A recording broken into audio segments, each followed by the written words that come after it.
بسم اللہ الرحمن الرحیم۔ السلام علیکم ناظرین، میں ہوں قمبر زیدی، پروگرام دیکھ رہے ہیں آپ ڈیبیٹ ایٹ 8۔ ناظرین، بجٹ آنے والا ہے، لوگوں کی کیا ایکسپیکٹیشن ہے؟ عوام کہہ رہی ہے کہ مہنگائی بڑھ جائے گی، آئی ایم ایف کہہ رہا ہے کہ آپ نے سبسڈیز ختم کرنی ہے، اس سے گیس اور بجلی کی قیمتوں میں اضافہ ہو جائے گا، عوام کی قوت خرید کم ہو چکی ہے، ملک کی پاپولیشن بڑھ رہی ہے، اکانومی کا سائز نہیں بڑھ رہا، ہمارے قرضے جو ہیں وہ بڑھے جا رہے ہیں، حکومت نقصان پہ نقصان کیے جا رہی ہے، اسٹیٹ اون اینٹیٹیز جو ہیں وہ خسارے میں جا رہی ہیں۔ اس سب کے دوران بجٹ سے آپ کیا ایکسپیکٹ کرتے ہیں؟ کیا ہوگا؟ کیا میرے اور آپ کے لیے ٹیکس میں اضافہ نہیں ہوگا؟ یقیناً ہوگا، سیلریڈ کلاس سے ٹیکس لیا جائے گا۔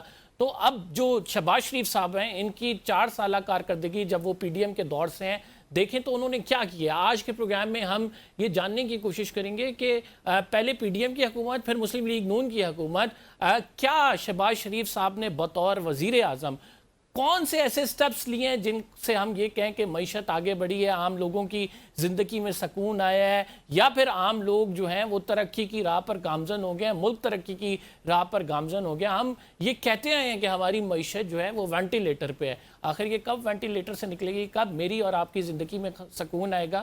کب ہم آگے بڑھیں گے؟ لوگوں کے لیے کیا مشکلات پیدا ہونے والی ہیں اس بجٹ کے بعد؟ اس پر ڈیبیٹ کریں گے۔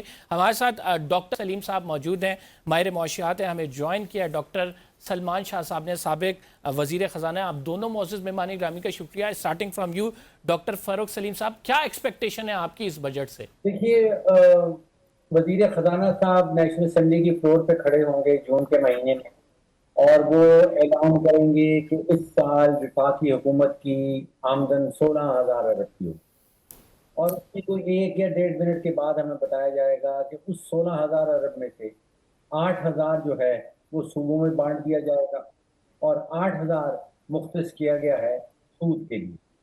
اب 16,000 میں سے 8,000 صوبے، 8,000 سود کی مد میں، تو اس کے بعد جیب وفاقی حکومت کی تو خالی۔ تو جو آپ کا سوال ہے کہ کیا توقع رکھنی چاہیے، اگر ایک ادارہ، ایک حکومت ایسی ہے جس کی جیب خالی ہے، تو اس سے اگر توقع رکھی جا رہی ہے، آپ رکھیں یا میں رکھیں یا میں رکھوں، تو پھر آپ کی اور میری ہوگی، حکومت کی نہیں۔ فاروق صاحب، اس میں یہ بھی تو ہے نا کہ ایک تو ہماری جیب خالی ہے، دوسری بات یہ کہ حالات بڑے مشکل ہیں، اور اگر دیکھا جائے جس طرح سے خصوصاً ایران امریکہ جنگ کے بعد سے جو حالات پیدا ہو گئے ہیں، جس میں چیزوں کی قیمتیں بڑھتی جا رہی ہیں، تیل کی قیمتیں بڑھتی جا رہی ہیں، تو پھر ایسے میں ہم کیا ایکسپیکٹ کریں کہ یہ مشکل حالات کا سامنا کیسے کیا جائے گا اس بجٹ میں؟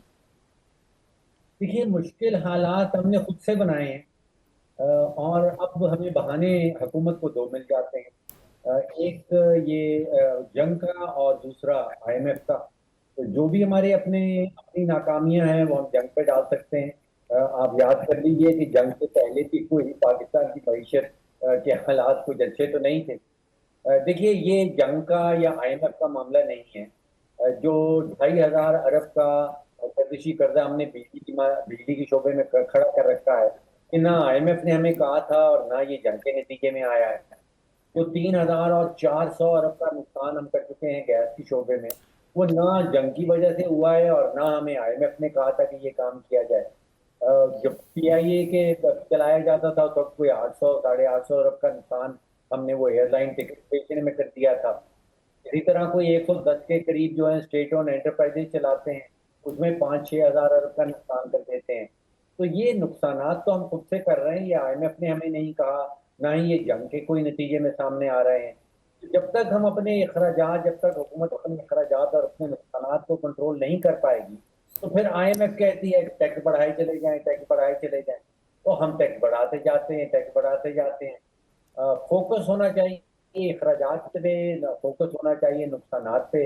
یہاں پہ فوکس ہو رہا ہے آمدن کے اوپر، تو وہ بیمار معیشت ہے، بیماری دل کی ہے، اور یہاں پہ فوکس سارا جگر پہ کیا جا رہا ہے، تو وہ بیمار پھر معیشت تو درست صحت یاب ہونے والی نہیں۔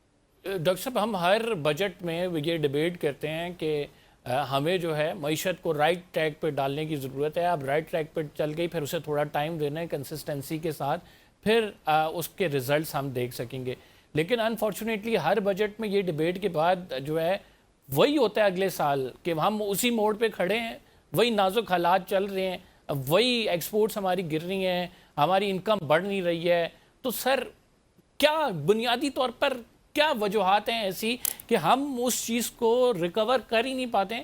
کیوں ایسا ہوتا ہے کہ ہماری فورن ڈائریکٹ انویسٹمنٹ بھی گر رہی ہے, ہماری ایکسپورٹس بھی گر رہی ہیں, ہمارے جو نقصانات ہیں وہ بڑھتے جا رہے ہیں؟ اگر گردشی قرضے ختم کرنے ہیں تو حکومت پالیسی کیوں نہیں بناتی ہے؟ اب تو کہا جا رہا ہے کہ وہ ٹیکس گیس میں جو ہے وہ ٹیکس میں اضافہ کرے گی, اس سے وہاں سے وہ کوشش کرے گی کہ گردشی قرضے جو ہیں اس کو کم کیا جائے.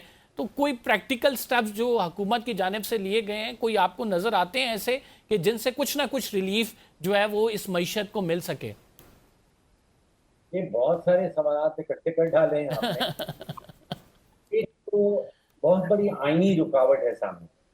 دیکھیے 2010 سے لے کے 2025 تک 16 بجٹس آئے ہیں, اور وہ 16 بجٹ تو میں بڑے قریبی طور پر دیکھے ہیں, ان کو اینالائز کرنے کی بھی کوشش کی ہے.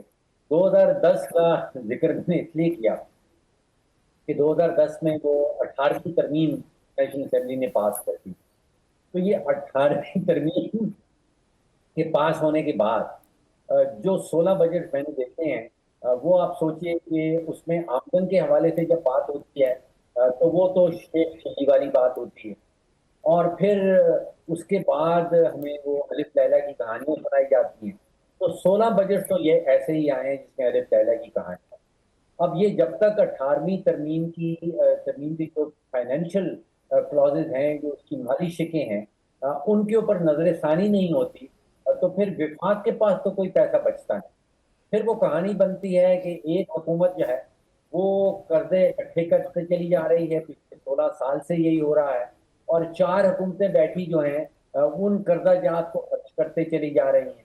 تو جب تک تو وفاق کا فیڈریشن کی یہ کہانی, ریاست کی یہ کہانی ہے کہ ایک حکومت کو, جو فیڈرل حکومت ہے, اس کو ہم نے بنا دیا ہے قرضہ لینے والی مشین, اور 4 حکومتیں بیٹھی ہیں جو بیٹھ کے اس کو خرچ کر رہی ہیں.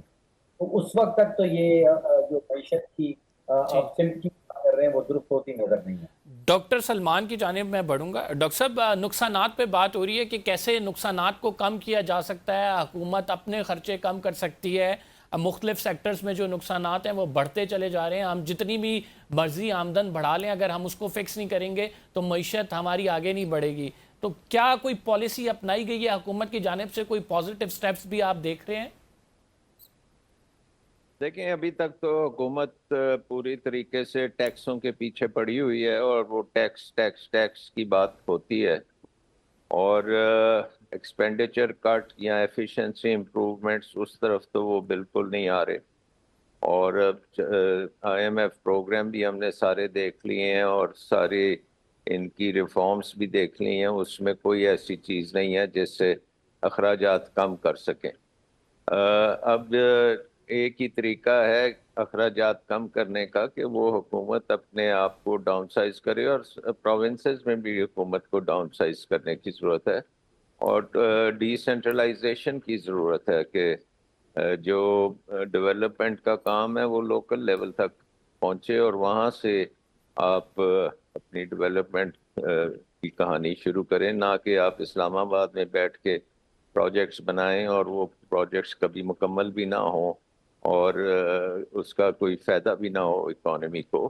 سو آئی تھنک ہمارا نظام بہت شدید مسائل میں گھرا ہوا ہے, اور اس میں جو حکومت کا ایکسپینڈیچرز ہیں وہ اب نمبر 1 مسائل بن چکا ہے, مسئلہ بن گیا ہے, اور وہ اس نے پوری اکانومی کو سٹینڈ سٹل کیا ہوا ہے. اس وقت آپ کو پتہ ہے کہ اکنامک گروتھ بھی نہیں ہو رہی, جابس بھی نہیں بن رہی, ان امپلائمنٹ جو ہے وہ ہر تیسرا چوتھا بندہ پاکستان میں ان امپلائڈ ہے, بچے اسٹنٹنگ سے خراب ہو رہے ہیں, اسکولوں سے باہر ہیں, ان کو خوراک بھی نہیں ملتی, ایجوکیشن بھی نہیں مل رہی. تو یہ نظام جو ہے اس کو اب چینج کرنے کا وقت آ گیا ہے, لیکن سینٹرلائز کرنے کی بجائے میرا خیال اس کو ڈی سینٹرلائز کرنا چاہیے, تاکہ ترقی جو ہے وہ گراس لیکن روٹ سلمان لیول صاحب, سے یہ تو شروع. مطلب ہر بجٹ میں یہ ڈیبیٹ ہم کرتے ہیں کہ ہم نے اسٹرکچرل ریفارمز کرنی ہے, اس نظام کو چینج کرنا ہے, اینڈ یہ وہ ٹائم آ گیا جس میں ہم نے ایسے سٹیپس لینے ہیں کہ بھائی معیشت ہماری ابھی اس ٹائم پہ وینٹیلیٹر پہ. تو رائٹ نو سٹیپس اگر 4 سال ہو گئے سے 2022 سے لے کے 23, 24, 25, 26 ان 4 سالوں میں شہباز شریف کی اگر حکومت رہی ہے, پہلے پی ڈی ایم کا دور دیکھ لیں, پھر مسلم لیگ نون کی اب جب وفاق میں حکومت آئی ہے, کیا پازیٹیوٹی آپ نے دیکھی ہے, کیا ایسے اسٹرکچرل ریفارمز دیکھی ہیں جس سے آپ کو نظر ہے کہ یار تھوڑا سا صبر کر جو, ہم آگے آنے والے دنوں میں بہتر ہو جائیں گے؟ آپ کچھ سمجھتے ہیں کہ کوئی سٹیپس ایسے لیے گئے ہیں؟ نہیں, کوئی ایسے سٹیپس نہیں لیے گئے. پوچا پاچی کی جاتی ہے اور اس کے بعد سچویشن وہی ہوتی ہے. تمام بجٹ جو ہیں وہ جو پچھلے سال کا بجٹ ہوتا ہے اسی کی ایک فوٹو کاپی ہوتی ہے. اس میں 15-20% اور اخراجات ڈال دیتے ہیں اور کہتے ہیں کہ چلیں اب اتنے ٹیکس ہم کر لیں, IMF کی شرائط ہم نے پوری کر لی ہیں, ایک دو ان کی قسطیں بھی لے لیتے ہیں, اور اس کے بعد پتہ لگتا ہے کہ نہ وہ ریونیوز جنریٹ ہو رہے ہیں اور نہ وہ اکنامک ڈیولپمنٹ اور گروتھ ہو رہی ہے. سو آئی تھنک کہ اس کی تو اب انالیسس بہت زیادہ ہو گیا ہے. اب وقت ہے کہ واقعی آپ حکومت کو ڈاؤن سائز کریں. 50 منسٹریز لے کے آپ فیڈرل گورنمنٹ کیوں بیٹھی ہوئی؟ اگر ایگریکلچر, انڈسٹریز, ایجوکیشن, ہیلتھ 18ویں ترمیم میں پروونشل سبجیکٹ ہے, تو یہ فیڈرل گورنمنٹ اس میں کیوں اپنا دخل اندازی کر رہی ہے, اور کیوں اتنے بڑے بڑے ڈیولپمنٹ کے بھی اخراجات کرتے ہیں ان ایریا میں, اور اپنے منسٹریز بنا کے بیٹھے ہوئے ہیں, آگے ڈپارٹمنٹس ہیں, آگے اور کمپنیز کھول کے بیٹھے ہوئے ہیں. تو ان لمیٹڈ گروتھ ہو چکی ہے حکومت کی.